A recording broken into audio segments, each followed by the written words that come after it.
From a treatise on virgins by Saint Ambrose, Bishop. Today is the birthday of a virgin. Let us imitate her purity. It is the birthday of a martyr. Let us offer ourselves in sacrifice.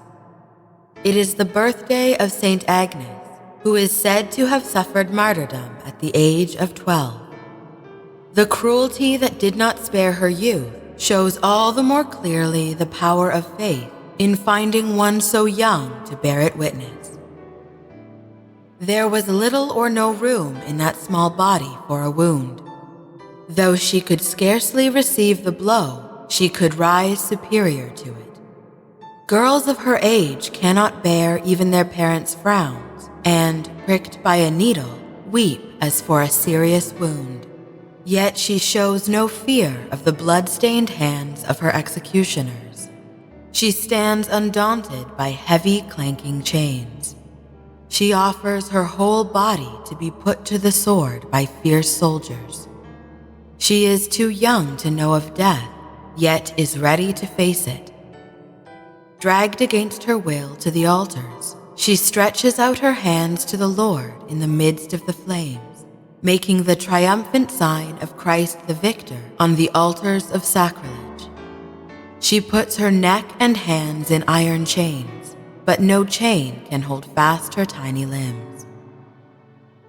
A new kind of martyrdom, too young to be punished, yet old enough for a martyr's crown.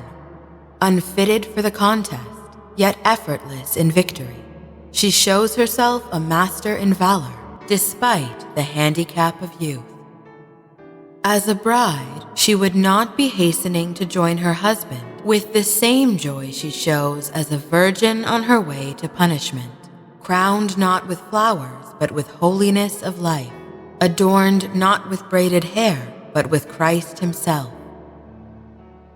In the midst of tears, she sheds no tears herself.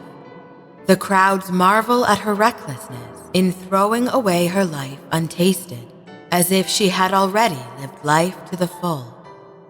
All are amazed that one not yet of legal age can give her testimony to God. So she succeeds in convincing others of her testimony about God, though her testimony in human affairs could not yet be accepted. What is beyond the power of nature, they argue, must come from its creator. What menaces there were from the executioner to frighten her? What promises made to win her over? What influential people desired her in marriage? She answered, "To hope that any other will please me does wrong to my spouse. I will be his who first chose me for himself." Executioner, why do you delay? If eyes that I do not want can desire this body, then let it perish. She stood still, she prayed, she offered her neck. You could see fear in the eyes of the executioner, as if he were the one condemned. His right hand trembled, his face grew pale as he saw the girl's peril, while she had no fear for herself. One victim, but a twin martyrdom, to modesty and to religion. Agnes preserved her virginity and gained a martyr's crown.